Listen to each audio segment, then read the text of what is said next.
alive here. They're so happy to be here with you, sharing and my daddy was good. It's gonna be that right away. Water and beans supported. But I love my house. Fill it with a little bit of bed and what I'm doing, what I want to generate more with energy alive in your star vibrate. We're gonna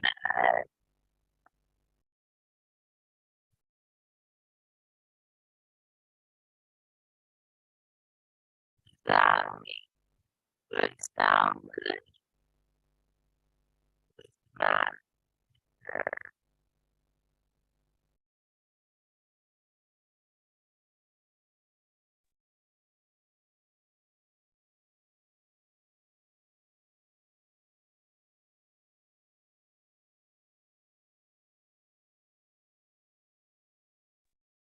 And any, is that, do I have a clear? Yeah, okay, so.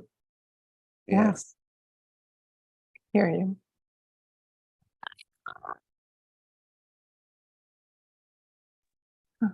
Charlene, you might want to just logging off and coming back on really quick.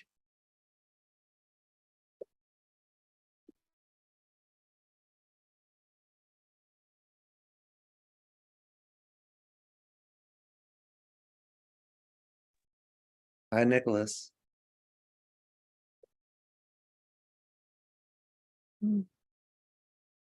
Hey, good morning.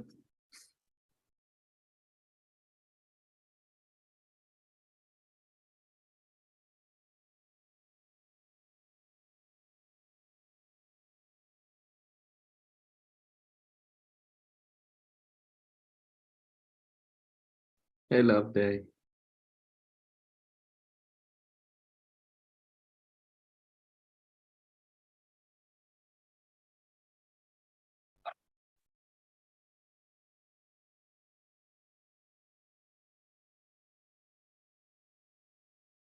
Hmm.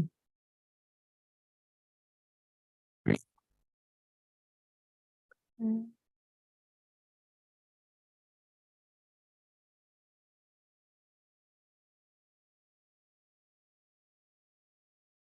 Mm.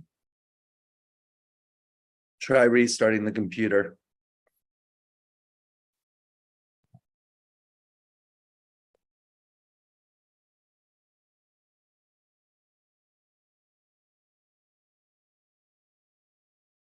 Mm.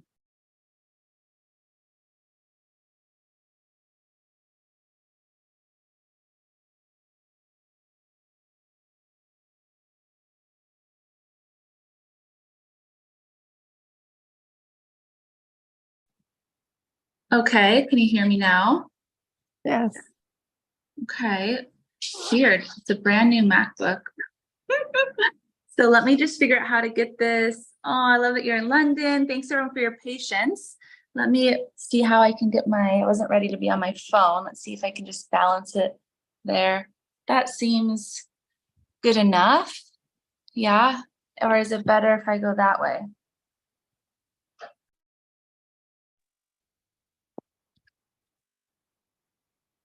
Yeah, you can all see me and hear me well?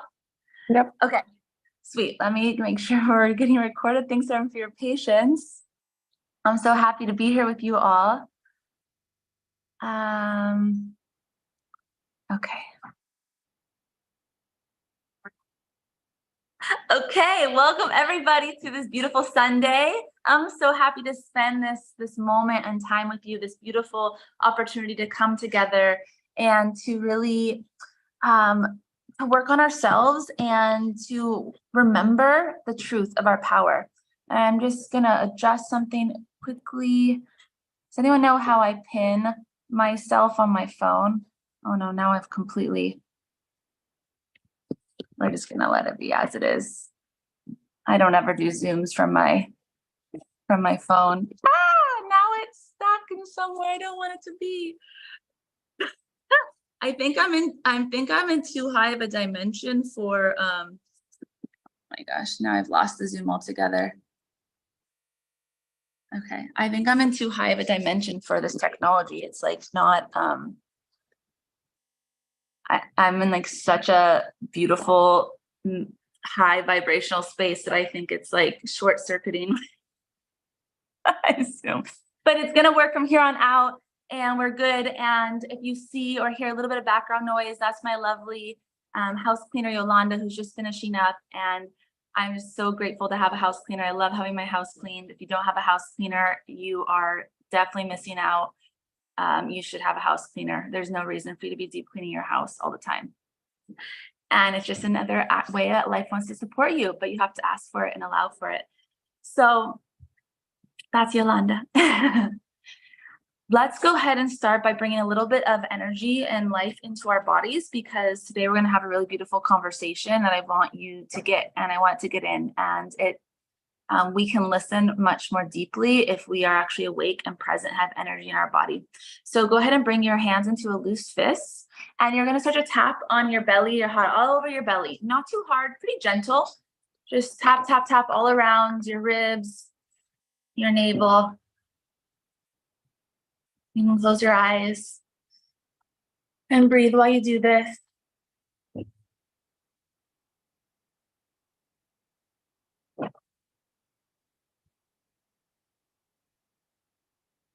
Okay, now rub your hands together vigorously. Now with both hands, just tap gently at the very top of your head, pretty gently. Just tap, tap, tap, waking yourself up. And close your eyes. It's gentle.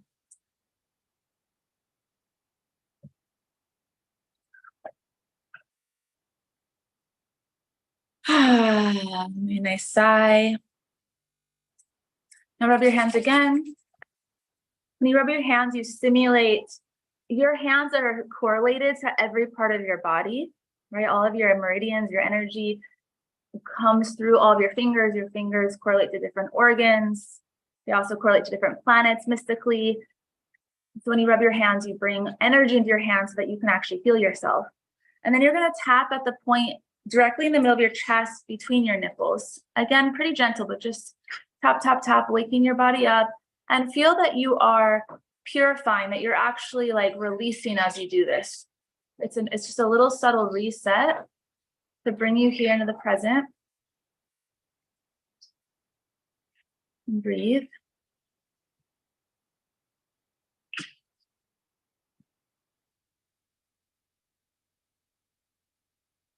Okay, now bring your left hand onto your belly and your right hand onto your heart. And we're going to do dragon breath through the O-shaped mouth like we have done this week. So you're pumping from the navel. It's an O-shaped mouth. If you're pregnant, don't pump. You can do long, deep breathing with this. If you're on your moon cycle, you might want to go more gentle, but otherwise, let's begin. It's an even inhale, exhale from the belly through an O-shaped mouth.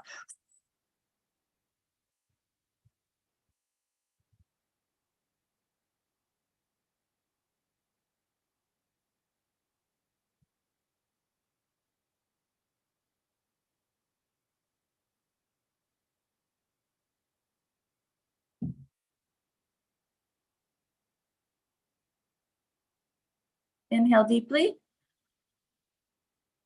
Hold the breath. Inhale a little more. Inhale a little more through your nose.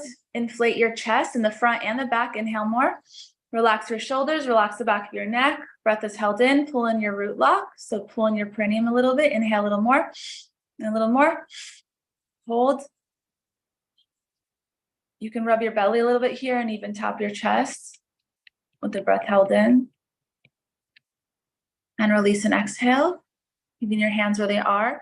We're going to do the same breath, but through the nose this time rather than through the mouth. Ready? Begin. Pumping your navel.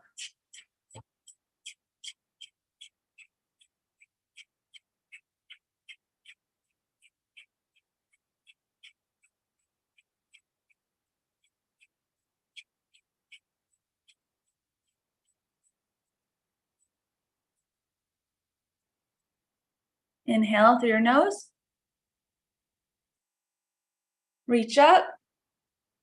Shake it out a bit. And exhale.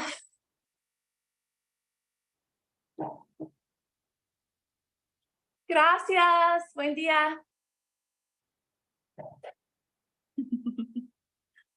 Okay, we're gonna do a left posture sitting. Some of you have done this with me standing, but you can also do this sitting. This is where you have your arms out in a T and your left palm is up and your right palm is down. Left palm is up, receiving posture, right palm is down, giving. Imagining that you're becoming this vessel between the sky and the earth, the heavens and or spirit and matter. So you're receiving through your left, it circulates through your body, and then you give with your right. And we're going to do the same breath through the nose. You can close your eyes and breath of fire. Upright posture, eyes are closed, looking slightly up towards your third eye and pump from the belly.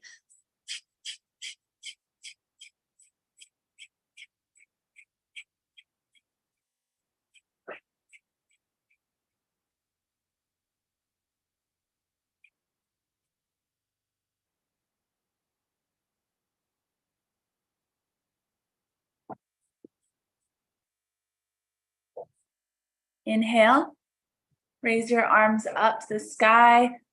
Imagine that you are reaching to the sun above you, like the sun is between your hands.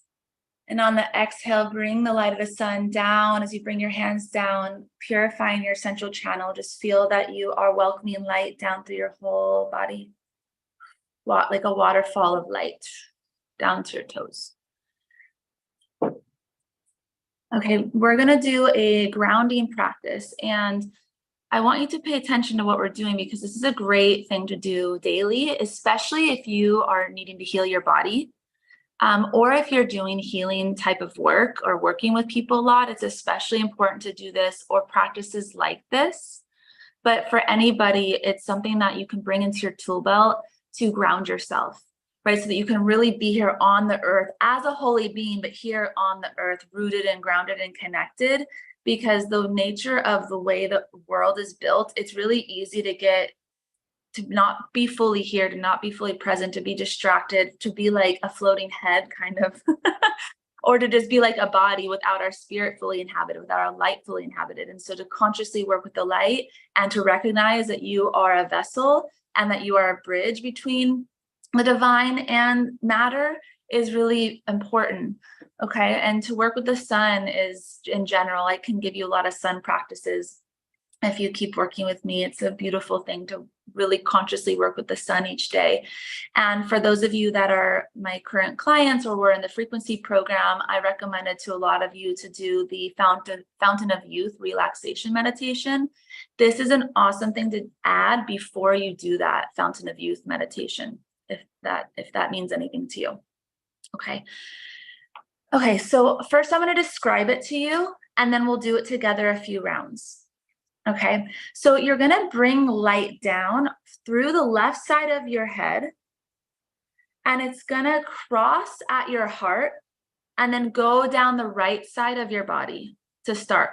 Now, where you're bringing light from, you have one of two choices for your visualization. And even if you're not visual, it could be a sensing of it. It can be, right? So when I say visualize, even if you don't literally see it, you're connecting through whatever sense you can call forward something. Okay. So you can either bring it down from the center of the universe. What's the center of the universe? It's like the root, the beginning of everything.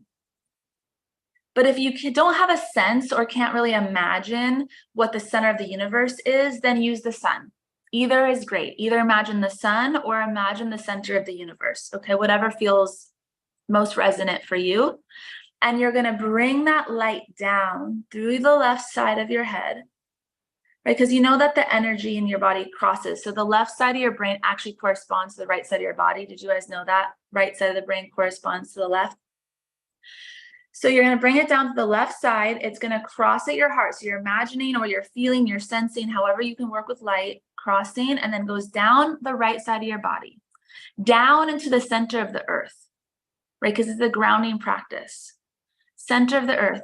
And then you inhale and bring it up your left foot, the left side of your body. It's coming up the left side, crosses at the heart, and goes out your right side, back up to either the sun or the center of the universe.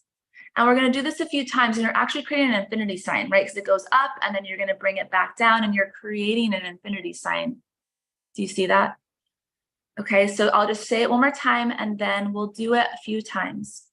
You're going to inhale from the left side, this light of the sun or from the center of the universe. It's going to cross at your heart, then go down your right side, down to the center of the earth. And then you bring the light back up from the center of the earth, up your left foot, up the left side of your body, crosses at the heart and goes up the right side of your head, back up to the sun or the center of the universe, and you bring it back down. Okay. So I was going to play music in the background, but I can't do that from my phone, so we don't need it. Just get relaxed. Make sure that you are seated in either a nice lotus type posture, or if you're in a chair, get your feet flat on the earth. So if you need to scoot up to do that so that your feet aren't hanging, so that, or if it's just your toes, flat on the earth. Okay, sit upright, sit in your power, the intention to ground. Go ahead and connect to the sun or to the center of the universe above you. And now inhale that light down the left side of your brain, of your head, down. It crosses at your heart. This light goes down the right side of your body, down, down, and down to the center of the earth. Connect to the center of the earth. And once you've connected, you'll bring that light up through the earth, up through the left side of your body, your left foot, up the left side of your body, up, crossing at the heart, going up the right side of your head and back up, connecting this light back to the sun or center of the universe. And then you'll inhale and bring it back down the left side of your head, crossing at the heart, and just do a few rounds of this at your own pace.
And on your next round, just relax.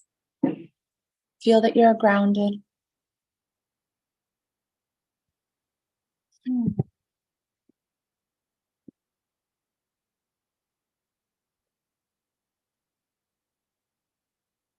This also helps keep you protected, strong. It activates your defense mechanism of your body.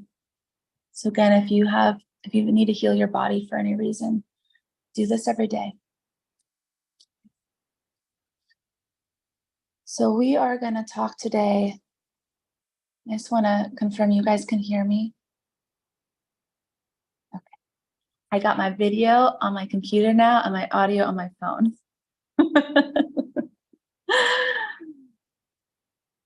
Technology always works for me.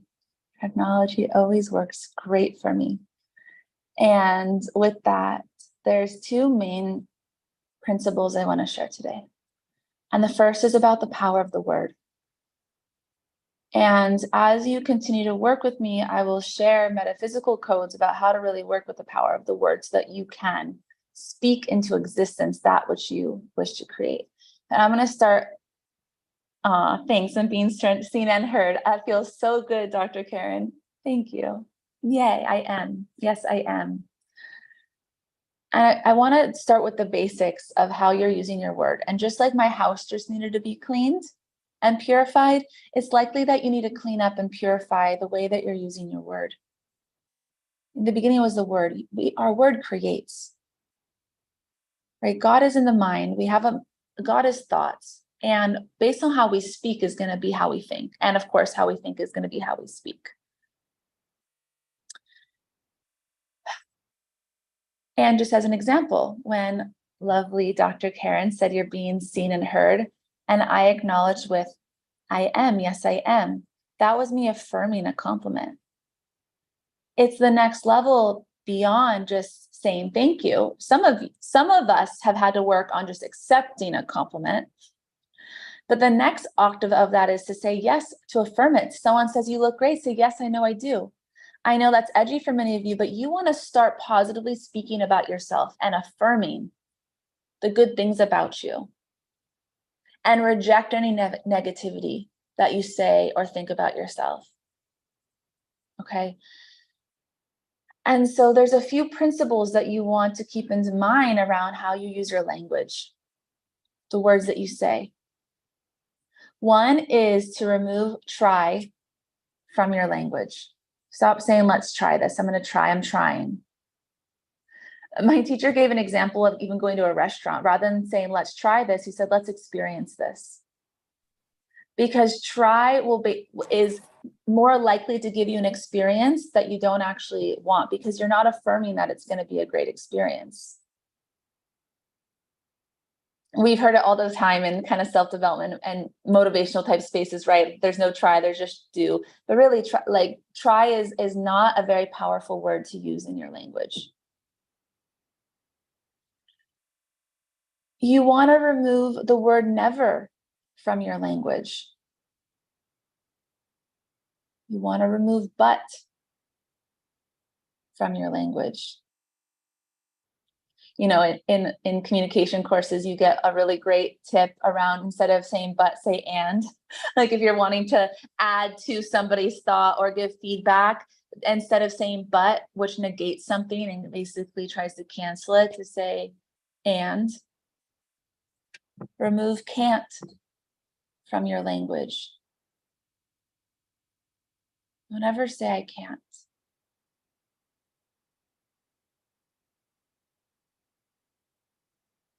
You want to stop saying I hate this or I'm tired of this. You have no power when you say that.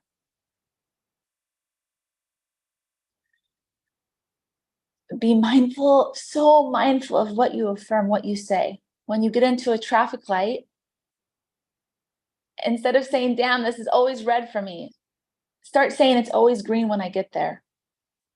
It's always green when I get there. Rather than saying, I always do this, like, this is the thing that frustrates me the most with so many of you is that there's been a pattern you've been in that you're not super satisfied with in your life, but you keep speaking it to affirm it. This is how I'm always like this. This is who I am. This is what I'm like. This always happens to me. Cut it out. As long as you say it will be so. As long as you affirm it, if you say this traffic light is always red for me, it will always be red for you. If you say I always get distracted, you will always be distracted.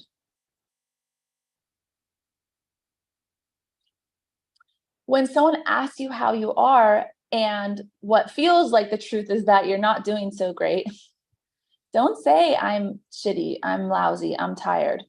Say I'm doing better and better and better. And eventually your psyche will actually create that. Your psyche will actually make right whatever challenges are going on as long as you are speaking in this way, as you change your life with your words. When you're faced with something negative, say this too shall pass. Because everything on the physical plane is subject to the law of change. And so none of your challenges, none of your problems, nothing is going to be there forever unless you keep affirming it's there. This too shall pass. And remember that not everything bad is coming to harm you. Sometimes problems or challenges are actually solutions to bigger challenges. Okay, so this correlates a lot with what we were talking about yesterday around how we perceive. But be mindful of what comes out of your mouth. Rather than say, I don't know, if someone asks you about something, say, I'm yet to find out. Too many of you perpetuate confusion because you're constantly saying, I don't know about things. I don't know how to do this. I don't know where to start. I don't know how to get clients. I don't know how to create. Well, stop saying, I don't know. Say something like, I'm yet to find out, or I am discovering. I am learning how to start a business. I am learning how to start this new thing. I am learning how to be successful in relationship rather than I don't know how. Stop saying, I don't know. You actually limit your ability to tap into the power and the truth and the infinite knowledge that you have access to when you say, I don't know. It cuts it off. You could even say, I'd love to find out. Instead of saying, I don't know, I'd love to find out. Tell me more. Okay, I know many of you have heard a lot of this before, but remember it because you need to start paying more attention to what you're saying in your life, especially about yourself, about your kids, about your partner. It's not just about yourself. What you say will be so. You say it enough, it will eventually become true, positively or negatively. So you want to start to use your words in affirmative, powerful ways. And I wanted to start with the basic, though, of what we need to purify out of our vocabulary.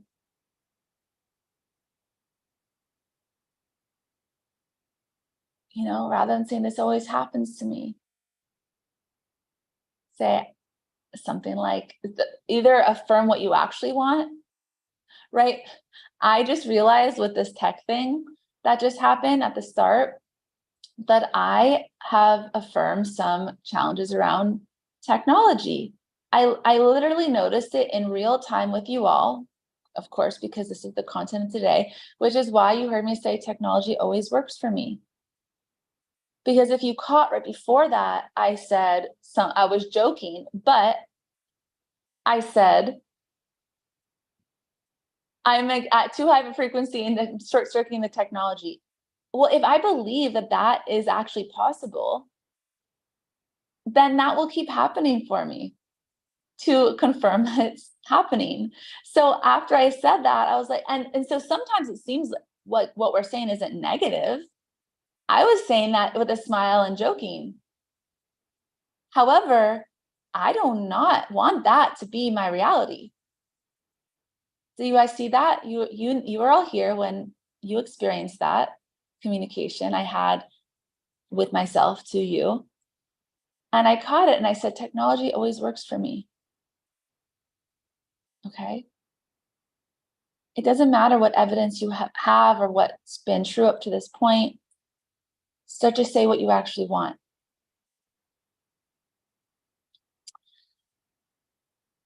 Ian, a couple other examples of language.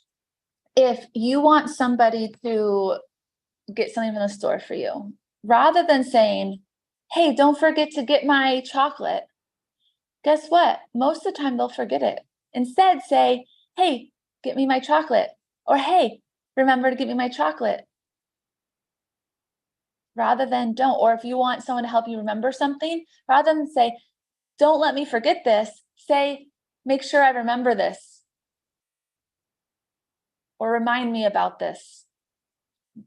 Don't say, don't forget. Don't do this. If you tell a kid, don't slam the door, they're likely going to slam the door versus close the door softly. You'll have a very different response. Okay, so rather than don't forget this at the store, say do get me this at the store.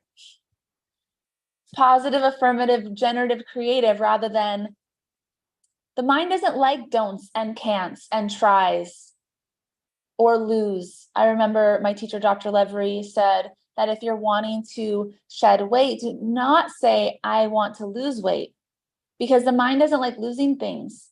You can say, I'm going to release weight. I'm going to shed weight. There's different ways to say it. I'm going to let go of, but lose is not something that, when the mind loses something, it wants to find it again. So it'll bring your weight back. Okay. And I have a sip of my fresh grapefruit juice. Oh man. God's creation is so good. I'm so thankful. I love fresh juice. What about you? Makes me so happy. I am looking at your chat.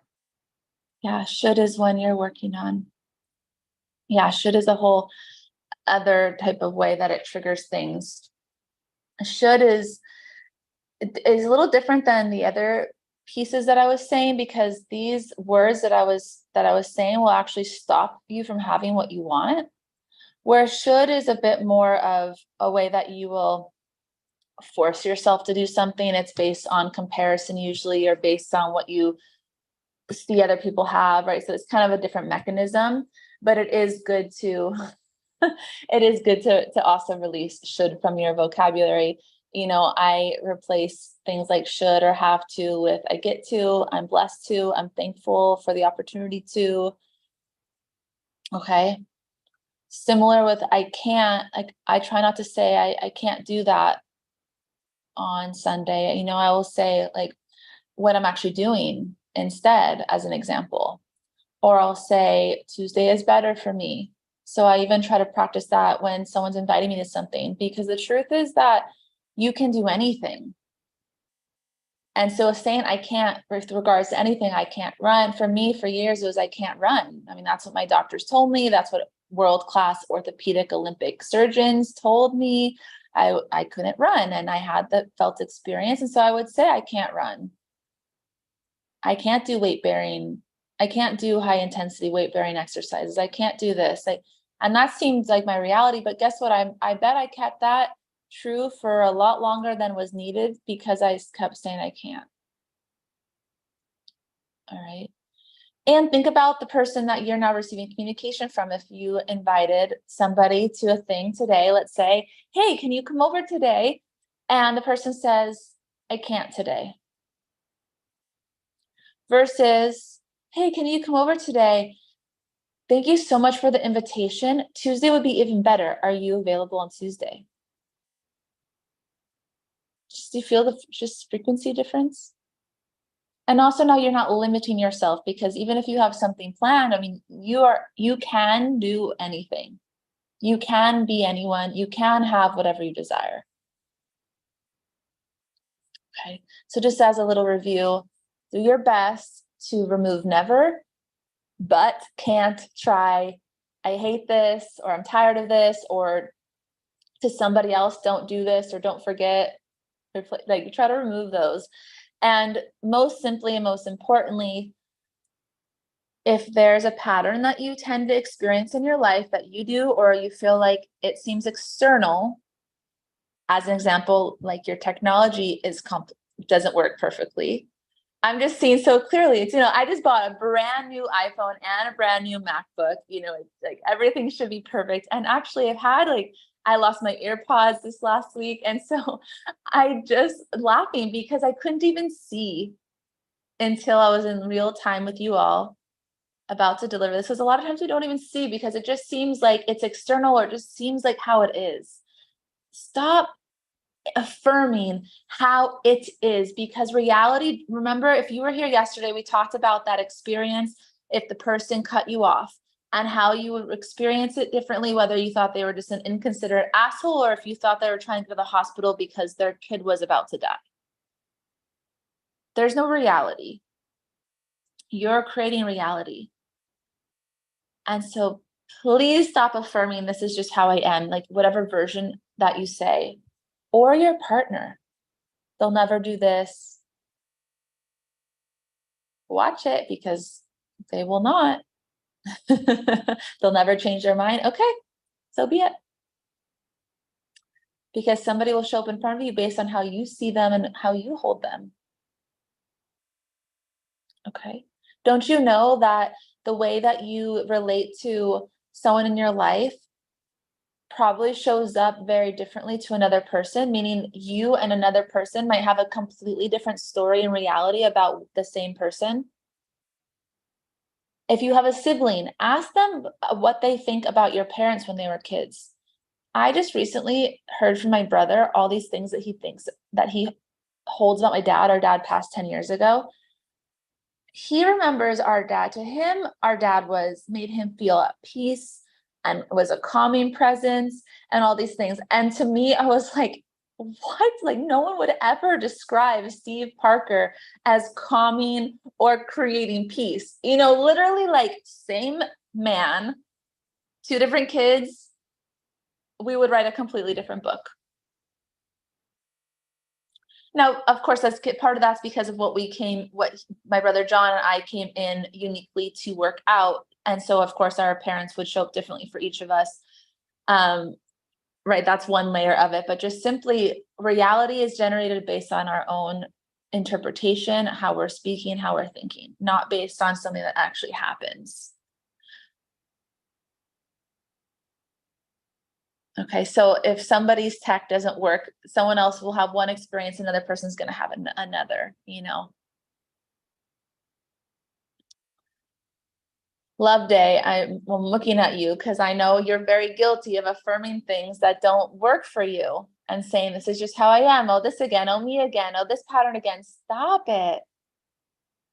You have the opportunity that every time something presents itself to not see it like this again, in that way of like, this is just how it is for me, and speak something newly. Okay. And remember this tip, because I know that a lot of us would feel inauthentic if someone asks us how we are. And if we're not feeling amazing, we say like what we think is the truth. Like, I'm tired, I'm overwhelmed, I'm this and that. Just say, I'm better and better and better every day. Or I'm getting better and better and better. If you've been sick, say I'm getting better and better. And your psyche will create that for you eventually. But if you keep saying I'm tired, I've experimented with this. So also anything I'm saying, don't necessarily take it as true. Play with it, experiment with it, implement it in your life and see how it feels, what happens. Because I have experimented with this specific thing around when someone asks me how I am. And I really grappled with this fear of feeling inauthentic if I were to tell someone like I'm amazing when I didn't feel that way. But I let go of what bullshit is inauthentic, what I consider inauthentic, because remember we were talking about, well, what's the truth? You know, that concept of tell the truth, be honest. Well, what truth are you saying?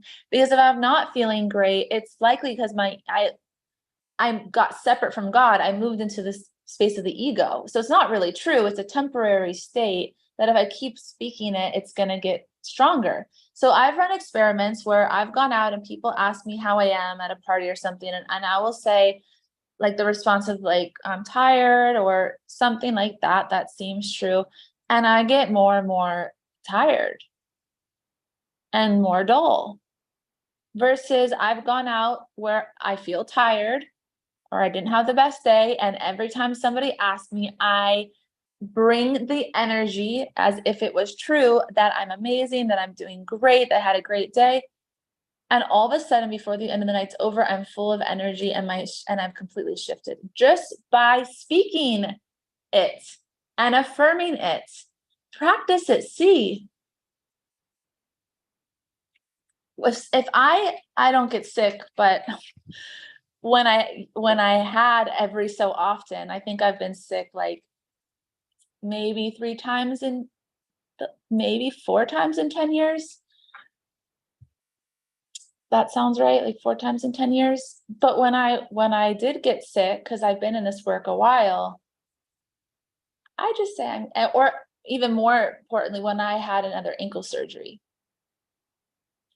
I would just say something like, I'm getting better every day. I'm healing well. Even when I was in bed, couldn't move. Like even when like my actual, like what I was experiencing was complete immobilization, pain, but still, because I believed that I was healing. So rather than saying it's really hard and it's this and it's that, and I don't know, is it going to heal? Like it's worse than I thought. It hurts more than I thought. La, la, la, la, la, la. There's a place for sharing some of that in an appropriate setting, but ultimately, what are you affirming? What are you saying? Okay. Now, another element of this is around your self-image, what you believe and what you say about yourself. I've been talking about this in different ways all week. Who do you say you are? Are you properly identified? Are you in your higher self, your God self, or in your ego self? Because everything in your life is a direct result of your self-image, of how you see yourself, of how you identify. Everything in your life is a direct result of your self-image. Okay. And spirituality, divine spiritual wisdom, is really a technology for creating what you want, with the foundation of that being knowing who you really are. And by that, I don't mean how do you want to express uniquely in this lifetime per se. I mean, like at the core. Right? Because positive self-image is going to come from the recognition of God within you. Your power to create comes from recognizing the power and the presence of God within you, God as mind. And then when you combine that with self-motivation, the ability to move yourself because you're connected to God within, that is how you change your life. That is how you create a new reality.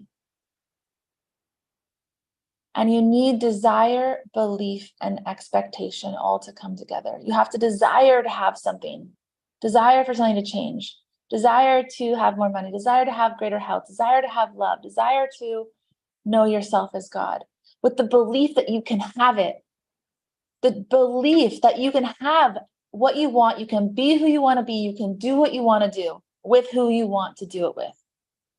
And then the expectation that it will be so. Desire, belief, and expectation have to come together. And when you bring those together, action is inevitable. So action is, of course, what's next. But the thing is, based on what you desire and what you believe and what you expect and how you see yourself, will determine what you do, what you say, how you act. So we don't really have to talk about action or strategies or discipline on certain things until we actually get this foundational piece. Okay. Whatever you believe about yourself, and whatever in the Bible, actually in Matthew, it says, whatever you believe about yourself, so be it unto you. Whatever you believe about yourself, so be it unto you.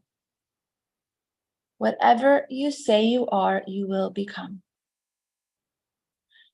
Now, the thing is that you can never really, no matter what you say, no matter the negativity you say, you can never diminish the truth and the power and the presence of God within you, but you can, because you are made in its image and likeness, you can cover it all up. But it never goes anywhere, no matter what a bad person you've maybe been in this lifetime, by the way. It never goes anywhere. It is who you are. And, something that's really profound that I've heard from both my teacher, Isis, and Dr. Levry, my two main teachers, they talk about sin a lot in Christianity and Catholicism. Well, to sin means without. I mean, in Espanol, sin literally means without. And so to sin means simply that you believe that you're separate from God. It's when you act and you speak in a way that separates you from God, or you act because you believed you were separate from God. Remember how I said that all of our challenges and our problems ultimately come down to believing that we are separate? Well, that's what to sin actually means. And hey, for those of you that are off video, please come on video. I'd love to see you and be with you. Okay. Which also means that anything that you or anyone else have done that has felt harmful, just have grace, because it's that they didn't know better. You didn't know better. You forgot that you forgot that you are divine. They forgot that they were divine. They were disconnected, separate from that truth. And so when you are separated from that, you will do all kinds of things based on the belief in separation. You'll think you need to attack. You'll think you need to defend. You'll think you need to steal. You'll think all kinds of crazy things. Okay. So whatever you believe about yourself, so be it unto you. Whatever you say you are, you will become. And unless you can first see and feel and believe yourself to have something, you won't be able to have it in form. So unless you can believe and see yourself being wealthy, as an example, you won't actually experience wealth. Unless you can see and feel and believe yourself to be healthy, you won't actually experience well-being and health in the 3 dimension, in the earth physical plane. Okay. So I have some notes. Right, because everything that is in your life is a direct result of your self-image. So unless in your mind you become aware of yourself in love, you won't experience love. Unless in your mind you become aware of yourself healthy, you won't become healthy. Unless in your mind you become aware of yourself rich, you won't become rich. So as long as you see yourself as sick, you will be sick. As long as you see yourself as broke, you will be broke. If you're seeing yourself as broke and you're saying I'm broke, so be it. Okay, and so part of what it means to be able to work from the 4th dimension, or from some call it 4th, some call it 5th dimension, it doesn't really matter. The idea is to move from physical into spirit, into a more spirit realm, because spirit always comes first. Energy always comes before it's manifested into form. Matter is slower. It's why when you have this harmony, this ease in your physical body, pretty much all spiritual teachers and healers and energy workers, etc., will say that it started first with your thoughts, your words, your energy, and it manifested in your body to get your attention. It's why Louise Hayes has such a great body of work on, is it Louise Hayes? Yeah, who says the different energy, if something's manifesting in your body, what to look to discern. There's a lot of power in that. And so you want to start to learn to work with your mind, to master your mind, and to rise above the 3rd dimension, where there's time of past, present, and future, and it's more linear,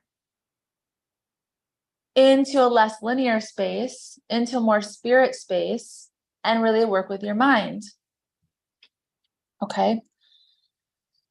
So you work in this higher dimension through your imagination, and you want to start every day to build a new positive self-image of the person you want to become.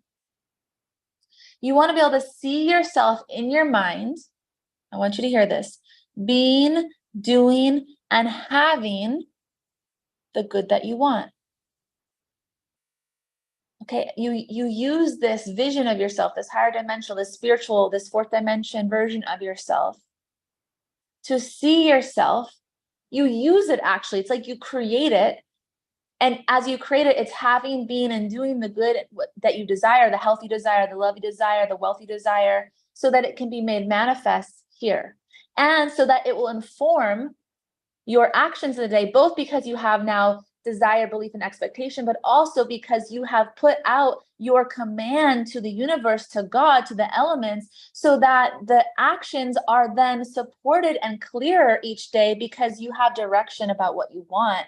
And you have a positive self-image that matches the ability to actually have it. Because you might say, I want, you might desire something, but you're counteracting it all the time with what you believe about yourself and what you say about yourself. It matters so much what you say to yourself about yourself. It doesn't actually matter what anyone else says about you. Not really. It matters what you say to yourself, what you really mean and what you really believe about yourself. So whatever it is that you want to be, whatever it is you want to have, whatever it is you want to do, you have to first become aware of yourself as the one who is doing, being, and having it. And move from a negative self-definition to a positive self-definition. So stop saying what you don't like about yourself. Okay? Again, whatever you say you are, you'll become and you will remain. So if you want to be successful and prosperous, you have to say, I'm successful and prosperous. If you want to be healthy, you have to say, I'm healthy. If you want to be in love, you have to say, I'm in love. Okay, and so you have to combine two elements in order to have a third thing. For those of you who have been in my work a while, you know I talk a lot about this. In order to have anything in the earth plane, there has to be the two coming together for there to be a third. Right? God the Father, God the Holy Spirit, and God the Son. The electrical outlet and the plug, and then power. The negative and positive side of a battery, then energy. There's always the mom and the dad, or the man and the woman and the baby. In order for there to be existence here, there's always the two polarities coming together for there to be a third thing. Well, another layer of this is looking at the sun, which is the mind, and the moon, which is your feelings. When you bring the sun and the moon together, you have the earth. So the sun is your ability to see it, to see what you want, to think it, see it and think it. The moon is you're feeling it. And when you see it and you feel it, you can be it, become, be it, matter, earth. Okay. Cool, right? So you're bringing the sun and the moon together, and there's all, you can look across existence and there's all these triads, basically the trinity, the polarities that allow for creation to happen. And it's a beautiful thing to think to the sun and the moon as a way to understand this universe. Of like when you bring the sun and the moon together, right, the masculine and feminine forces, ability to see it and feel it, then you can have it manifest here for you to experience it. Okay. So one way to describe your consciousness is just simply what you're thinking and feeling. So in order to have something new, you have to have a new consciousness. If you want to be healthy, you have to have a consciousness of health. Yeah. If you want to be wealthy, you have to have a consciousness of wealth. Right? Yeah. So the thing about positive self-image, though, is the importance of getting to the root of your true divinity, which this is a process of really knowing and affirming for yourself, to really believe that you are made perfect. Because in order for you to get healthy, if you're not healthy, you have to actually believe in the perfection in which you were created. You cannot believe in a vulnerable, weak body that is susceptible to sickness. You have to believe in the whole perfect completeness, the wholeness in which you were created. You have to believe in the power of your mind and to know that God is your mind, basically. The universe is mental. So you have to learn to work with your mind. Your mind is the presence of God within you. And when I mean mind, I don't mean your monkey mind, but I mean the ability to consciously command and utilize your mind intentionally to affirm your divinity, your power, your magnificence, your happiness, your joy, your wealth, your prosperity, your everything. And I will say one more thing. When you have a desire and you really want something, it's only really going to manifest if it's benefits at least someone else besides you. Now, your health benefits everyone that's around you, right? But if you want wealth or you want, it should always be also held in a context of how it's going to serve and help you serve and make a difference and an impact beyond just yourself. If you have a goal that's just going to impact you, it's much less likely to receive a lot of support from energy from the universe. So just something to remember. And when it comes to desires, because we have been talking a lot as well about releasing arbitrary goals that are of the ego, and then forcing ourselves to do things and create things that we think we should do or that we think we want because we see it from other people. But I'm not suggesting to let go of any vision you have at all or desire.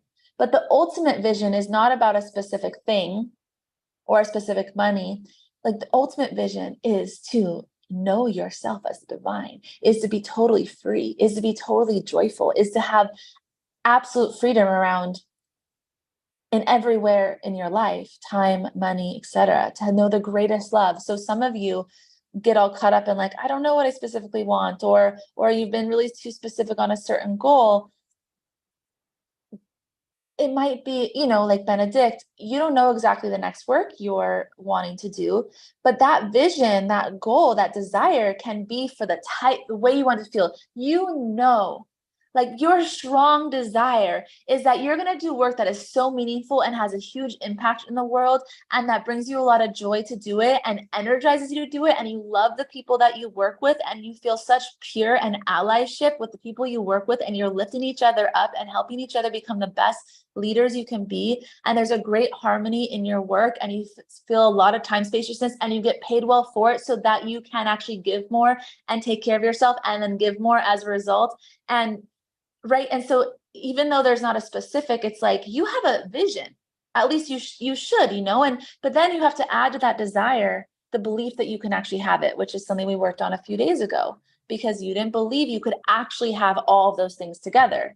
You believed you could have some, but not all of it. You believe, of course, my work will be impactful, but will I also love the people I work with? And if I love the people I work with and we're doing impactful work, will I also make good money? So the belief, and then the expectation that that's the only way. And then you build up the positive self-image of the version of you that lives that and has that. And you see it in your mind and you feel it every day, ideally in the morning and right before bed. Okay. And when we come together, I'm going to share a practice with you now. We'll do a practice in just a little bit. When we come together, some of you are going to join me for Revelation, the virtual retreat I'm hosting in a couple of weeks. And some of you are coming together to join me for the Synarchy, which is the year-long network and program that I'm hosting, where a lot of that work will be on really knowing who you are and positively self-identifying and continuing to up-level the self-image that you have of yourself. And then doing the actual work that it requires to really know the power and the presence of God within you. And to really work with your mind and your word. Because before you can be truly happy, healthy, and wealthy, you have to know the truth about yourself. Your true self is the power and the presence of God within you. And you were made in its image and likeness, and you are whole, perfect, and complete. And when you recognize the original wholeness, the eternal truth of who you are, despite your past, despite current circumstances, and you change your consciousness, then everything you actually want to experience here in this life is possible. And you use your word to speak it and affirm it. Right? Think and therefore I am. I think that's a book title by somebody. And you can only heal if you're unwell when you become aware of the perfect eternal wholeness and you have a consciousness of well-being. Then you heal. You will not heal from your remedies. I love my remedies. I came on the other day, right? And I had just come from acupuncture and chiropractic. And I was showing you yesterday the fun things I put in my juice and all of the superfoods I put in my smoothie. And I know that none of that is the source of my ultimate well-being. I also know that my work and my clients are not the source of my money. God is the source of my substance. God is the source of my money. Okay. And so when we come together for revelation, and we'll keep going even deeper into this during Synarchy, I know most of you haven't even heard about that, of what that is yet, but that is a curated community and bringing together of leaders who are committed to contributing and making a difference in the world and living their most beautiful life, and with bringing their spirituality at the center of their life, so that it touches everything that they do. And we'll get deeper into this during Revelation, which is the retreat I shared about this week, that we meet in a couple weeks during Easter week, to have a little rebirth so that we can expand our self-image of ourselves ultimately, right? I was saying it's about divine identity mastery. There's different ways to say it. Divine identity, positive self-image, positive self-awareness, raise your consciousness. And during Revelation, I'll also be giving you some really powerful ways to work with your word. We're not going to get into some of that more mystical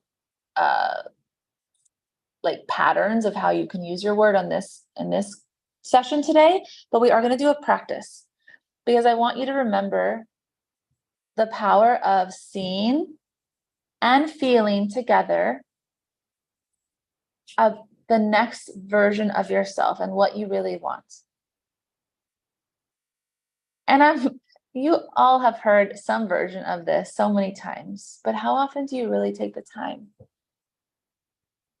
to really see and feel what you want and who you're becoming, and feel and connect to the wholeness of you and the eternal nature and the power and the presence of God within you, and invoke that and bring that alive, so that you literally raise your consciousness? Because everything that you want that you're not currently experiencing has a different frequency from where you are. It has a different octave of consciousness from where you are. In order to have that, it's not going to just happen by more doing. Sometimes it will. And a lot of times, though, if you really didn't raise your consciousness and you just did and got something like money, a lot of times you'll lose it.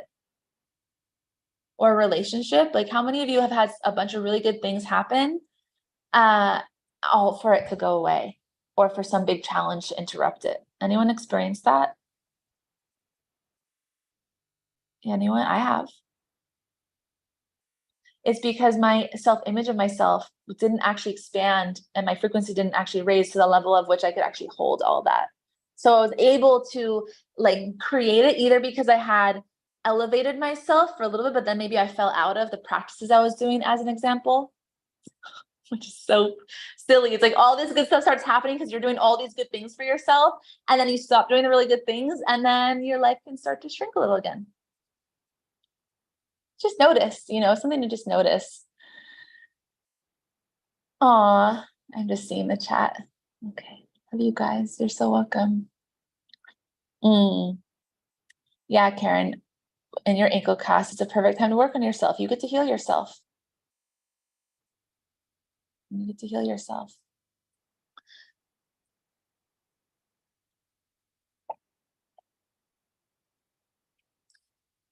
This grapefruit juice is like life-changingly good.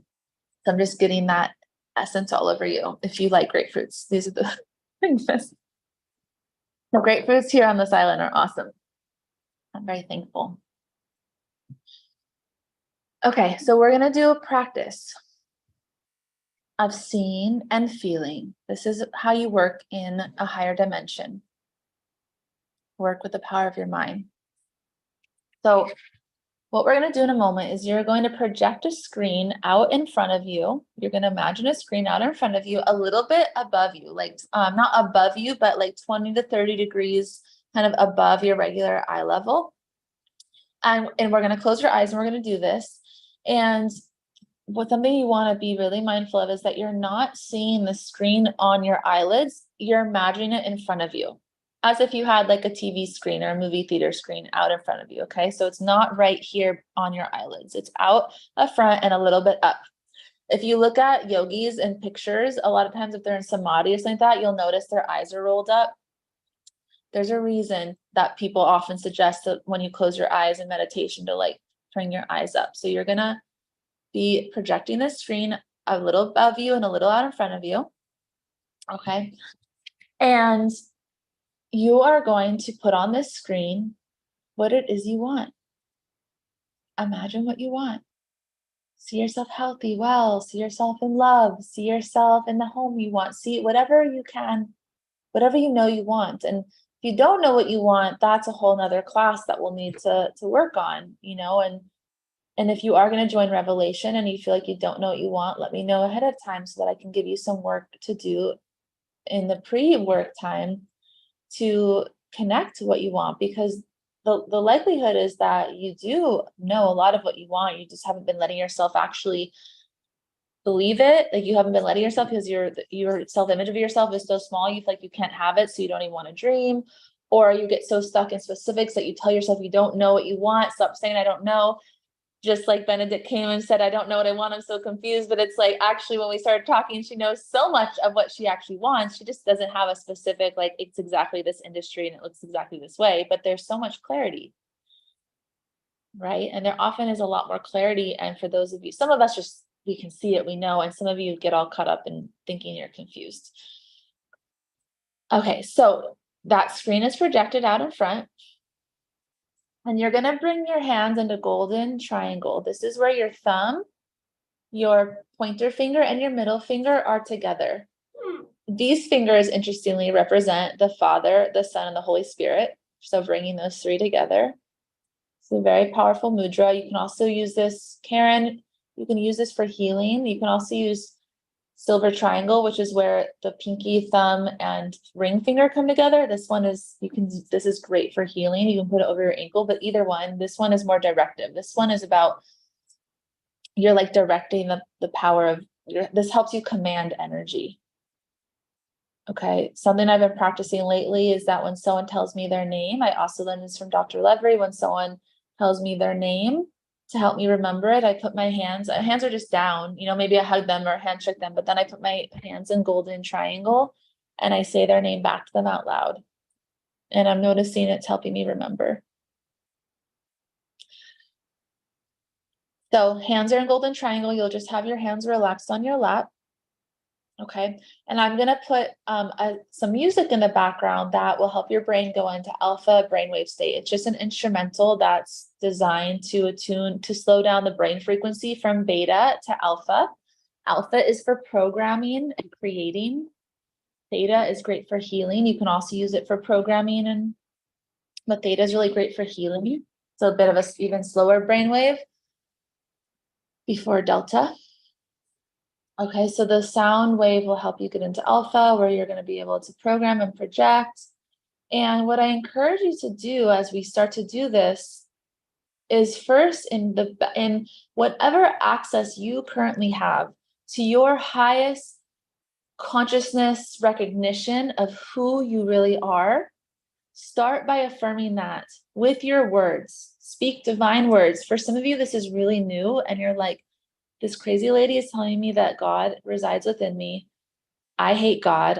Whatever. Like, you know, I mean, if you're still here, you probably are resonating to some degree with this, you know, but to whatever capacity you currently have to affirm your power and the presence of God within you and your wholeness and your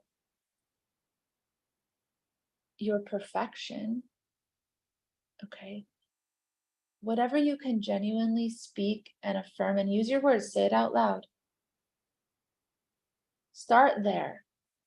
And then bring that screen. I'm going to tell you everyone again, one more time what we're doing, and then we're going to do it. And I'm just going to put the music on and I'm going to let you do it on your own. So first step is affirming the power of God within you, that you are whole, perfect, and complete. Okay, that you are eternal. Affirm your wholeness. Affirm that it is your birthright, that you are success, love, harmony, abundance. You know, like, okay, so right, you got that divine mind. Get as much into that as you can. And then with your eyes closed, you're going to bring a screen out in front of you. Again, not behind your eyelids. It's literally out in front of you and just a little bit above your side of vision. Just a little bit up so that when your eyes are closed, you're looking up a little bit. Your eyes are rolled up a little bit, looking at the screen. And you put on that screen what you desire, what you want. See yourself. But here's the key. See yourself and feel it. You need the two together. You need the sun and the moon together, the masculine and the feminine together. See it as you're narrating, right? That's your thoughts. Seeing it is like you can't see something unless you're having thoughts, right? So you're narrating it. That's using your God mind, and feel it playing out on the screen with your hand in golden triangle. Again, pointer, index, and thumb together. Just relax. Okay, everyone's got it? Does everyone know what we're doing? Anyone have any questions? Good. Okay, great. So go ahead and start affirming yourself.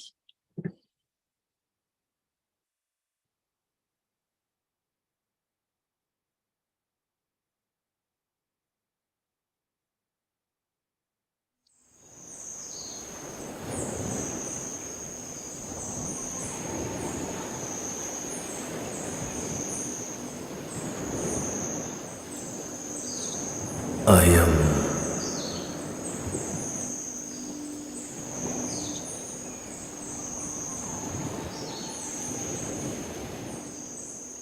I am.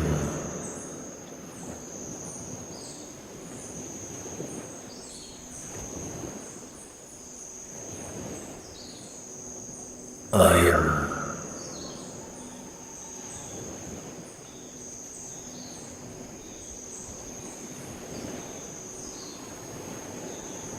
I am.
Take a deep breath and out loud or internally say, so be it. It is done for the glory of God. I now close the screen and say a meditation for a couple more minutes. And just be with yourself and sit as that person here and now. Feel that you are that person here and now.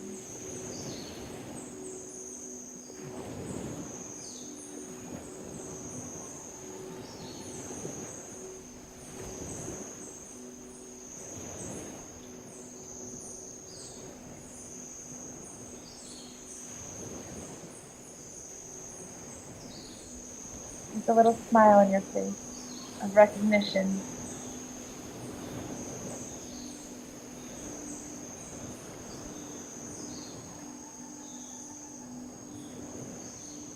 And tune in and ask that version of you or your higher self, the Holy Spirit, if there's anything for you to do or know today. To be that, have that, and do what was on your screen. Just listen.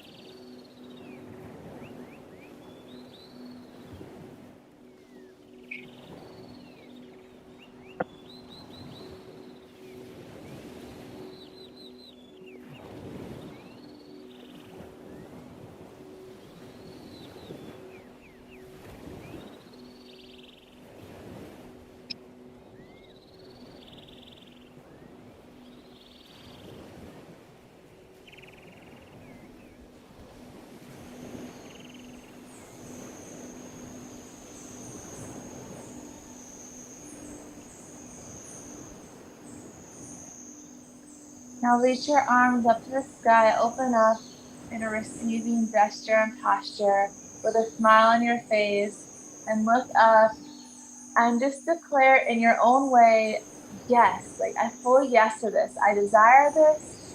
I believe this is possible, and I am expectant of this. This is who I am. This is what I'm creating. This is what I'm allowing in my life. It gets to be this good. I remember who I am. I know who I am. And 3 times say yes out loud and really feel it. Remember, the feeling is so important. Yes. Yes. Arms up and say yes. Yes, it gets to be this good. Yes. Life wants me to rise. God wants me to win. My winning, my thriving, my success is my birthright, and it's inevitable. If I say it is, so be it. Beautiful. Beautiful, beautiful, beautiful. Oh, so good. So, you can do that every day. It's very powerful for that to be the last thing you do before bed. If that's the last thing you see before bed, then you'll go to sleep with that, and your angels will start working on that while you sleep. So don't go to sleep with your Netflix show being the last thing that is patterning your subconscious. Go to sleep with that as the last thing. And remember the golden triangle. It just makes it much more powerful. Yes. And again, like if I have something, I'll like literally direct energy with this. You can feel it. You can, when I had ankle surgery back in 2017, I would just sit as if I had a magic wand, aka my own hands, and just like, in fact, can I tell you, I don't know if the woman is still here who's in the ankle cast, but maybe you'll hear the recording. I had a surgery to get all my metal taken out of my ankle back in 2017 from when I shattered my ankle, and I was healing it through the cast. And I got to this point where I took the cast off myself, but then I still needed to go get the stitches taken out. And I went on the day that it was due. And because I was healing so fast, actually my skin had healed over the stitches, which wasn't a great thing, but literally like I had healed way faster than they expected because I was healing myself. But just note to self, get your, if you ever have stitches for something and you are self-healing, go get your stitches out early. So if this is something that excites you and you want to go deeper into really developing your self-image and consciously raising your consciousness, shifting your consciousness to be able to keep expanding your life and experiencing greater freedom and fulfillment and purpose and impact, then please reach out to me. Either join the Revelation Retreat, which is immersion I'm hosting in a couple weeks virtually at revelationretreat.co. The main theme of that work is around self-identity, divine identity mastery.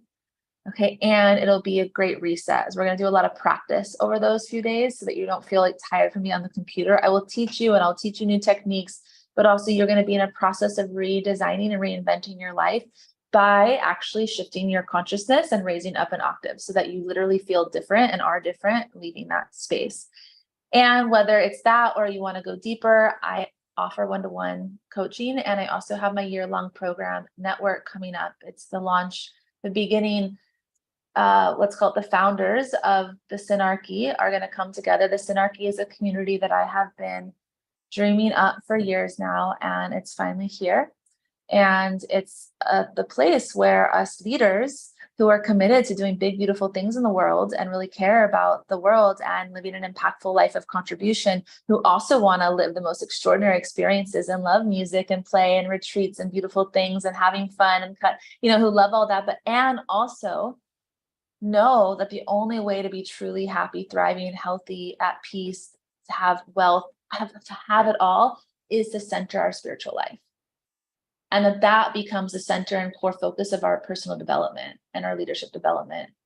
And that becomes our main strategy above all else. And it gets centered because trust me that as you focus on the root, as you focus on the cause, all of your effects change. So there's plenty of strategies that you can have in relationships, in your business, in your wealth. And there's a place for all of that, but it's such a small percentage.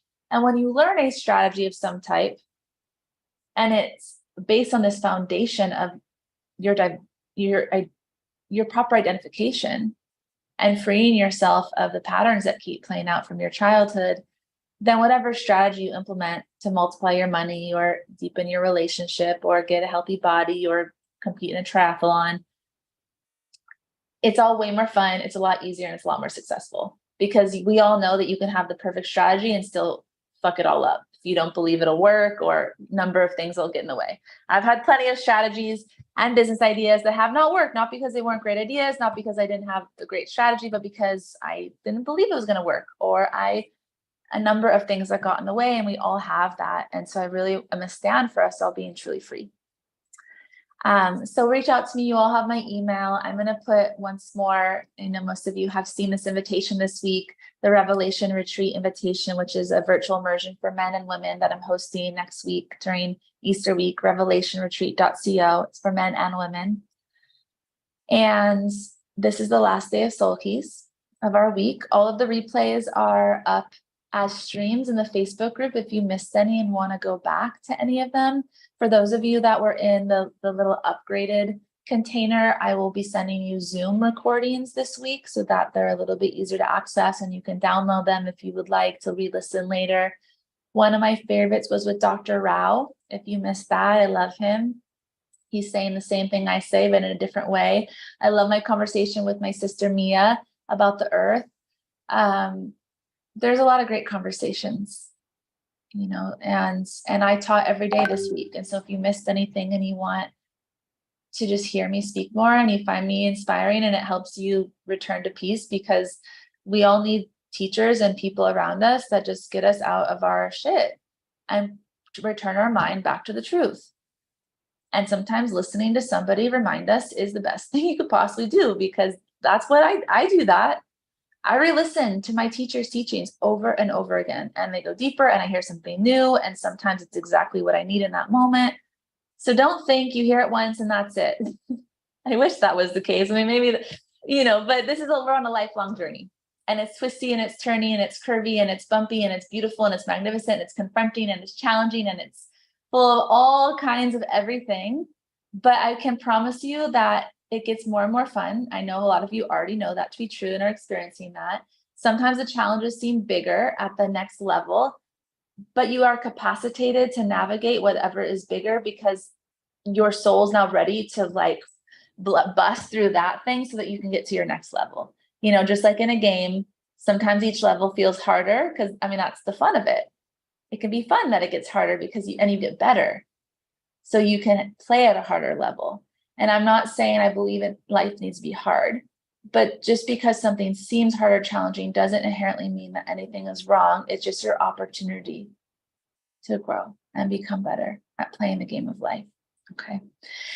So if anyone would like to share any closing thoughts, if you have a question for me from today, any reflections from today, you want to share what came up, you want to just share any gratitude, things, questions from this week, I'm going to stay on with you for a little bit. If anyone wants to share anything, ask anything, wants to be seen, like maybe you had a really powerful experience as you were seen and feeling on the screen, or anything that landed with you today, like the circle is open for anyone.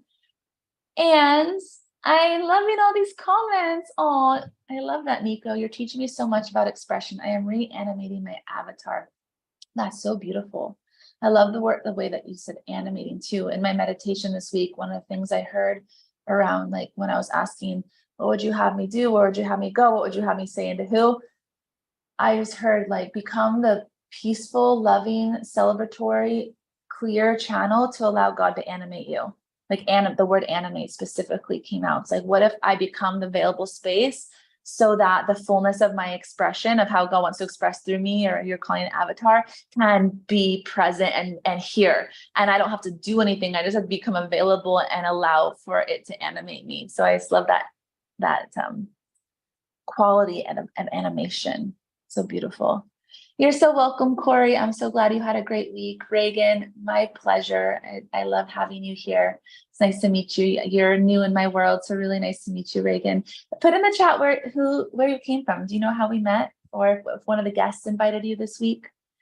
Michael, thank you for who you choose to be. Your magic is appreciated. It's the best way to start the day. Oh, darling, I'm so happy to have you here. It makes me so happy when I get to see your beautiful face. I love the way you contribute and give of your energy and celebrate me and receive so fully. Reagan through Avea, amazing soul sister. Avea's session was also incredible. If you want some good energy, she brings the good energy too. Such a delightful, bright being. Oh yeah, Benedict, I love that you've been here all week. You've been such a devoted student, just fully present, and you have that space in your life, right? Because you're in a transition. And so what better thing when you're in transition? A lot of my clients end up being in semi-retirement, where they're like in between, they just sold something or they just let go of something and they're like, what's next, right?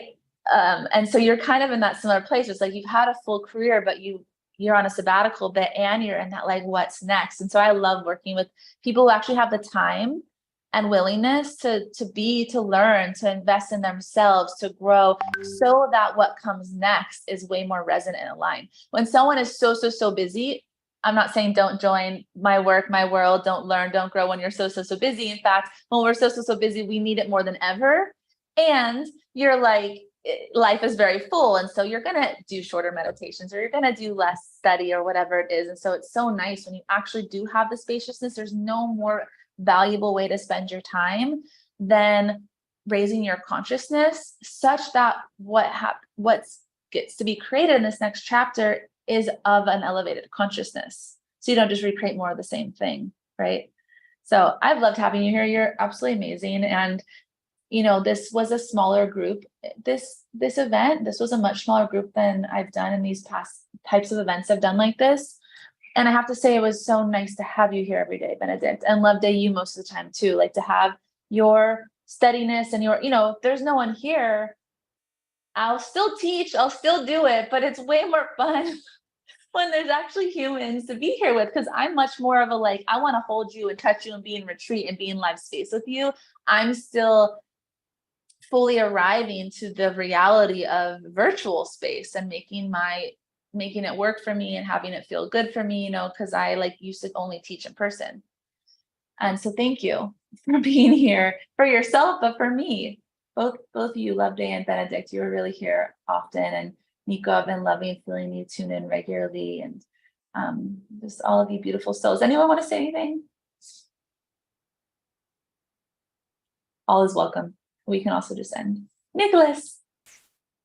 Yeah, just I really feel you moving into teaching in an online space is like a totally different energetic practice because the call and response is so different. It's like you have to consistently keep yourself animated and expressive. And so that's just what I'm sitting over here appreciating is that deep cultivation and really getting into the practice of it. And I'm also really excited to hear more about Synarchy because I've been tuning in a lot to like mastermind and like, you know, you are the five closest people in your life and just looking at like, yeah, the last few years have been a lot of investment in community, but not necessarily in folks that I feel like are calling me into something new. It's been a lot of like, oh, I got super nourished. Now I'm going to hold the space for transformation. And in that, I went like way past my own depletion point. So that's why I'm also reanimating my avatar right now. But Yeah. I'm Yeah, excited. and the thing is that we all need people, teachers, peers, mentors around us that are specifically dedicated to our becoming. That the space itself is designed for us to become more of who we really are. That the space itself reflects to us our greatness. Like truly, you know, because a lot of your collaborative projects, those are the containers you were often creating that of course were growing you, but you were being the space to remind other people of their power. And you didn't have like really a lot of people often reminding you of your true power. Mhm. Right. So you're always having to self-affirm, which is important. However, we need environments that are intentional mirrors for our own divinity, that inspire us to be all of who we really are. You know, like just at its pure essence. So I'll share more about Synarchy, but I just want to say that life is a lot harder when we're not embedded in a community of practice and with a teacher that is rooted in spiritual truth, not in distortion. Not to say that people in the community won't still be operating in their own we're coming together to resolve our own distortions and delusions. So it's not that it's without that, but it's like when the context is actually held with purity, that the context is not about let's grow our business. However, that is a part of the leaf that comes from the root that we're working on. It's like, yes, you can work towards whatever it is you desire. And in Synarchy, we will be working on our intent and our visions and our building of momentum and our bringing ourselves forward into whatever we're creating. And so our creations become one of our most important places that we get the mirroring for our evolution. So we're here to create. And so a core part of Synarchy is the creative process. And to not let our limitations, our fears, our doubts, or our arbitrary goals or things we think we need be in the way of us creating. It's actually about becoming a more pure and perfect channel such that we can create in ways that blow us away, because life wants to use us, wants to use people to make a difference in the world and to create more beauty in the world and create more harmony and love and all these things. It's like God is like waiting for us to allow this channel, this vessel, to be animated in service outside of ourselves, because only then do we even know ourselves as we actually give of ourselves and bring ourselves forward. And so Synarchy is a container that is really centered around this practice and staying attuned to a higher consciousness and a higher frequency, but in a really practical way also.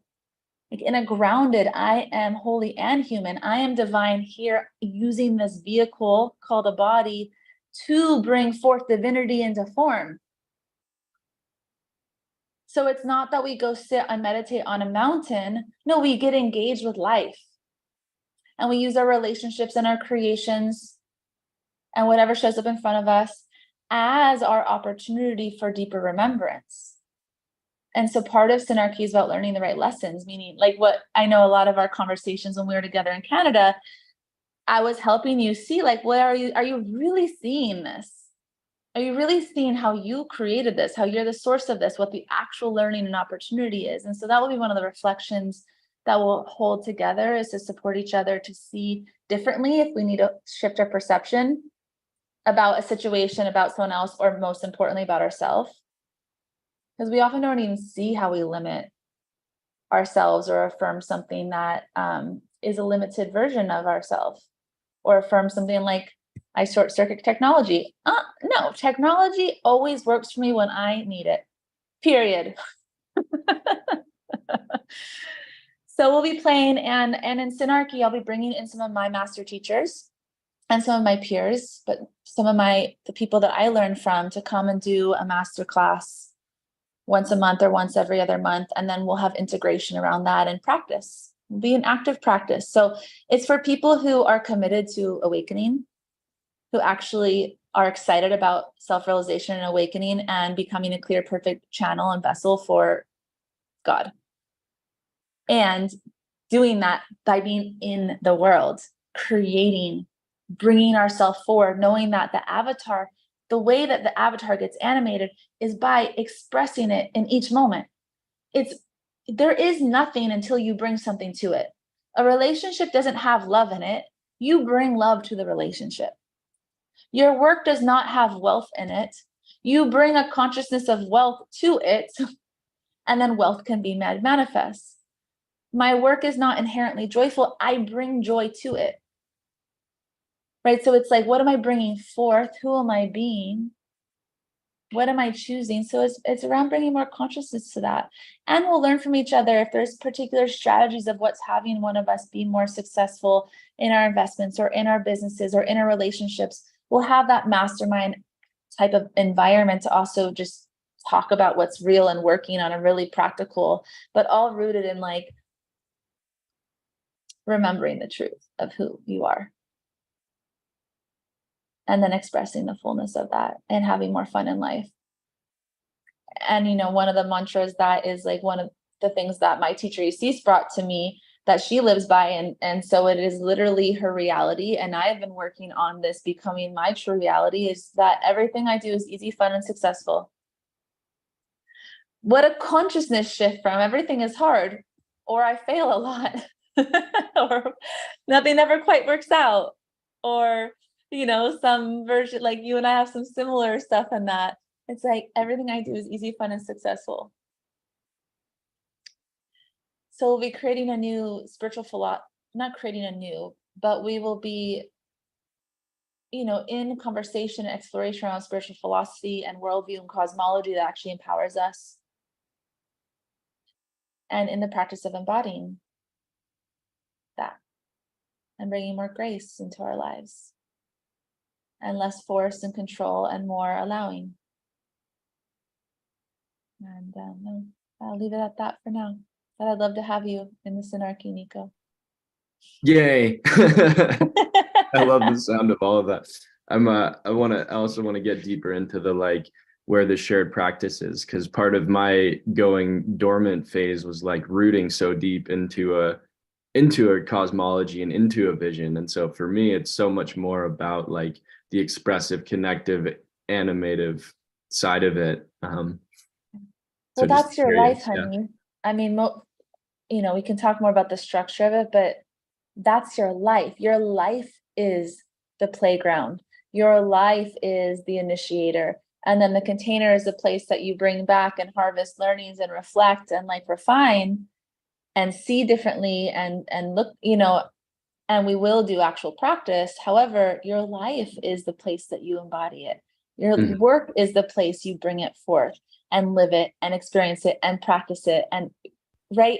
So it's not like, yeah, no, it's not a separate thing for sure. It's not a separate thing. Yeah. But the thing I'm sitting at is like, I feel like I went to sleep in my life, even though I was working towards the thing that was the original intent,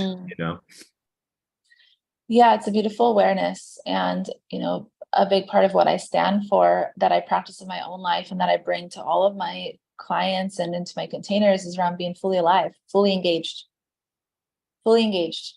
co-creating with life in every moment.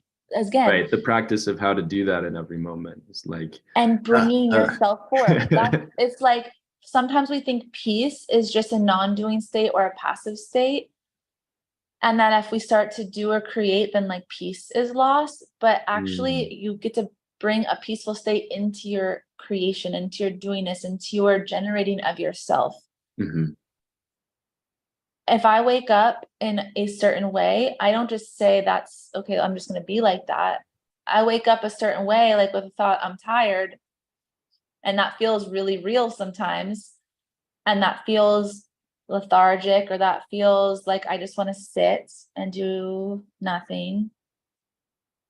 However, I have the opportunity to get engaged. I can go out to the sunrise and literally bring myself fully alive in the celebration that there is a sunrise and all of its glory. And I bring the sun into my body, and I maybe bring my cup of water out to the sun and ask the sun to bless my water. And I bring that into me and my magnetized water, and I'm bringing liquid sunlight into my body. And it's just one example, but it's like same with everything. You can come to your work with resistance, not wanting to do it, or a certain state, or you can come with so much thankfulness and inspiration, and you centered yourself and grounded your energy and connect and made that infinity symbol before you go into your work, and you ask, what's the highest leverage use of my time? How do you want to use me? How can I serve? And you hear, and then you act and you create.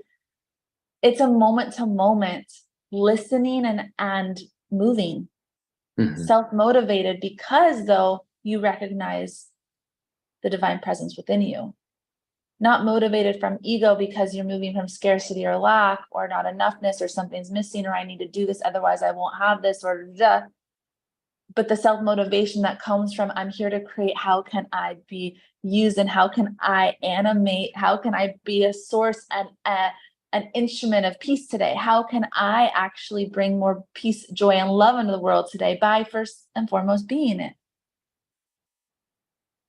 Yeah. And thanks for what you wrote, Reagan. Reagan said, you hibernated to prepare for your awesome reality. You're preparing for a phenomenal existence. Love it. Yes, Reagan. Yes, yes, yes, Nicholas. Yes, yes, yes. I love that. That's so awesome. Yeah, now you're resourced. Yep. Recharged, resourced, moving at the end of the month. Feels good. Moving to where? Still in well, back into Boulder, really. I've been up in Longmont and integrating travel back into my life because it is such an important piece, but really standing for what we did build here. And even if there's been hurt around it and upset, to just claim it as my own creation and allow it to unfold through me as it's meant to. Amazing. That's so beautiful. I'm curious, when you saw your screen, what you were visioning, afterwards, did you receive any guidance on like an action or anything when I invited to inquire about whether there's anything for you to know or do?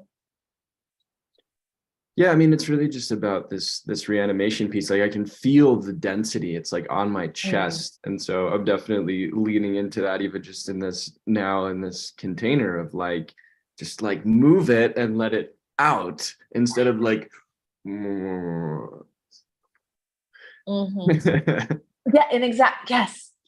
yes. Like, I wonder if you have been giving enough lately. And I say that because you were giving a lot in a way and with a belief system that felt like personally extractive or depletive. So then you've gone into a space where you've been like intentionally pulling your energy back from a lot of things, which has been good, because the way that you were operating wasn't necessarily the best for you, or right, wasn't creating the results you wanted. And sometimes when something's not working well, or we need to pull it, we think we have to like just then now give all this energy and time to ourselves. However, that's not separate from giving forth of yourself, bringing yourself outside of yourself by like, and giving doesn't mean you're doing a bunch of things for other people, but it's like, are you teaching right now? How much are you sharing? How much are you sourcing the energy you want to experience around? Like, when you see people, do you intend to be a blessing? Do you intend to uplift them? Do you intend? So just something curious about, because when I think about like some heaviness here, like density here, I'm like, are you extending your heart through your hands enough? No.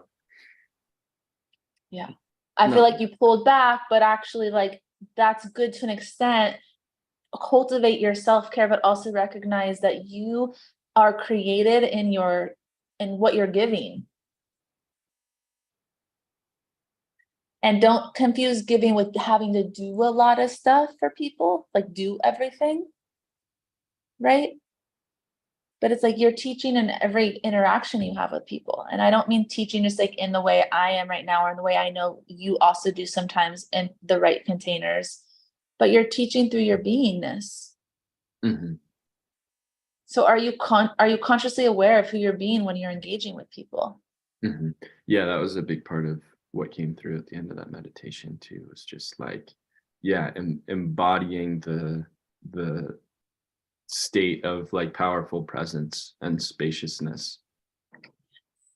Mhm. Yes. Yeah, and we'll wrap with this, because what I know about you is that you have the capacity to be inside of your center in such a way that you really are, you can emanate and hold a very powerful presence that is both spacious and like eternal, and also very grounded. And when you're in that, but you're only in that when you're consciously right? There's a consciousness. You're consciously choosing to be fully here and in your powerful self. And it's felt and it's generative without you even having to do anything. You're teaching through your presence. Mhm.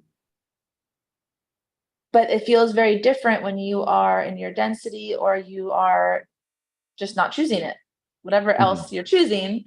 So don't hold back your fullness and your power. And don't think that doing it takes energy from you. It gives energy. Mhm. The more you're actually anchored in your power, not out of proving energy, you're not trying to like, but out of like really being all that you are, you'll feel more energized, you'll feel more inspired, you'll feel more lit up, and you'll also be more magnetic, and you'll receive more opportunities. And it's generating without you doing anything other than being conscious of what you're creating in the moment through your beingness and through the quality of your mind and feelings. Yes, yes. Yes. More of you. And I will look out for your next virtual teaching, training, community space. I haven't seen anything, so get on it, mister. It's coming, it's coming. And just be willing to start. I put things out there all the time just as a way to just see what I'm saying to you. What Not I'm need working to on be right perfect. now is two big things. One is road mapping so that I can't hide from taking the next step. And I've actually been just like in the background kind of watching how you're sequencing what you're launching, because I think I need to get in that kind of a rhythm to keep it going. Yeah. So if that's Mhm. something we could talk about more offline, I'd love to just see that. And I'm doing the same thing with One Boulder with our business here. The other thing is like how to lead from powerful spaciousness.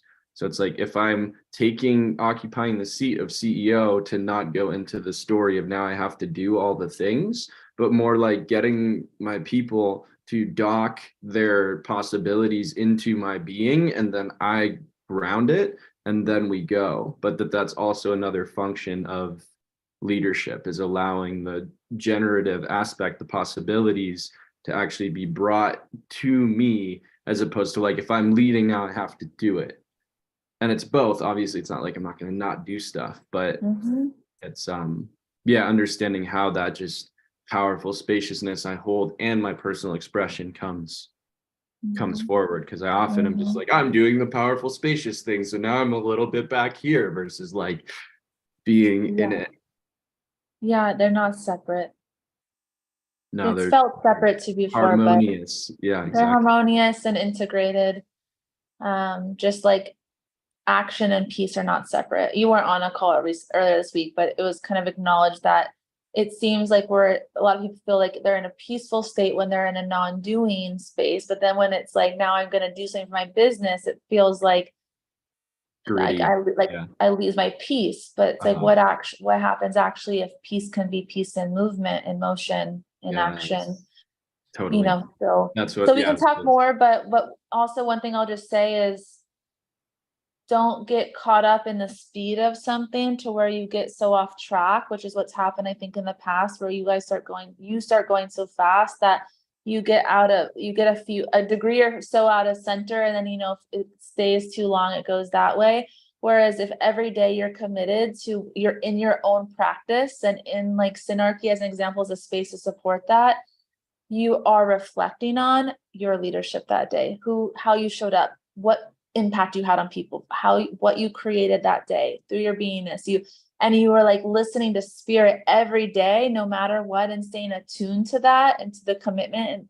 And you really had that practice. You'll learn in real time, because of course we can talk about leadership and all these things, but ultimately life is your practice grounds, and you just have to be willing to do it differently and see differently than you have in the past, and recognize that it's your opportunity to learn. But in order to learn, you have to actually ask spirit every day to show you and teach you and help you see it and be willing to see it. You have to actually be willing. And not just see it, but also move with it. Yeah. And just, I want to say thank you to everybody who's still on the call. I realize I took up a lot of space here, and I hope that it was useful in some way for you as well. Okay, but with that, I think it's a good time for us to wrap so we can all go enjoy a glorious Sunday. I hope it's sunny wherever you all are. If it is, go get that sun on your skin. If it's not, then just create the sun. Be the sun that you wish you could see in the sky today. Although Love Day, I see sun. She's in England. It's been rainy, but I see sun shining through that window. So it's a good day to get into nature, perhaps. And I encourage you all to get into nature, if not today, in the next few days, because so much of the clarity and wisdom that we all desire is just right there as we remember that we are nature and we breathe into the natural rhythm and the perfection that is life. I mean, sit with a tree, put your back to the tree, and just recognize the wholeness. Meditate on the tree. Trees are magnificent. When you imagine the root system and certain, different trees operate differently, but like Nico, you can go be with I don't know if the aspens have their leaves yet, but the aspen ecosystem is so incredible. Like they're like one entity, right? Like all of the aspen trees are basically like one creature. I mean, it's just incredible. But just any tree, just the way that they have their ecosystem with the mycelium and that network and just the solidness of it, but also the way that they have their fluidity with their leaves and the wind, and some stay all year and some lose their leaves, and just like, anyways, go get into nature, get into a body of living water if you can, even if it's cold as anything. It's so good. It's good for your mind. And a lot of what we're talking about is learning to work with your mind, and nature will, you just like shake off some of the silliness that you've been in, some of the density. Nico, go do a cold plunge in the Boulder Creek. and then go like be with someone that you can give to, that you can teach to, or that you can just like support in some way, but in a way that feels like, I mean, see it, what shows up in front of you. Go with the intention, go get out in nature, go get in water with the intention of being available to serve and contribute. And then just pay attention to what shows up in front of you, which could also be an insight, an idea, an inspiration to write, to go live. Someone literally might sit with you, like you just play. And that goes for anyone. It's sometimes good to have some days that are less structured, and you're just like, I want to experiment with life and see what happens when I live this intention today and I become fully available. And my whole purpose of this day is to feel my best, to bring out the best in me, to let myself be animated, and to be available for what shows up in front of me, to either be a blessing or to learn from, or both. Just like, I'm going to do that tomorrow. Tomorrow's my day. I'm taking Monday to go into the jungle and play and listen. So I love you all. And I'll see many of you for Revelation in a couple weeks. For those of you that joined by today, you'll also have one bonus call between Soul Keys and Revelation for coaching to support that process. And if you are joining Revelation, I want to hear from each of you what's really on your mind, what you feel you're really working with right now, so I can support you to get the best out of that space. And if Synarchy sounds interesting to you, it's a curated environment, but also will be available for application. So everybody's welcome to apply. And my sense is that if you're still here on this call, it's the kind of space that's going to resonate for you, but you do need to you need to be willing to talk about things like God, as an example. As if you can't talk about what we're talking about today, you're going to hate that space. Doesn't mean you have to get it all yet. because that's a journey of unfolding and becoming and learning and deepening that I am also deepening in and in practice. You know, I am not an enlightened, awakened woman. I am an awakening woman. And Synarchy is for those who are on the awakening path with devotion. I want to have it be awesome, more joyful and fun and graceful. Okay, dear ones, I love you. Nicholas, I adore you. Thank you for being here and sharing. And everybody else, you're magnificent. You just really are. I hope that you really look in the mirror today and affirm who you are and do that every day. Okay. Thank you, Charlene. Bye. You're welcome. Bye. See you, love Bye. day. Bye. The recording has stopped.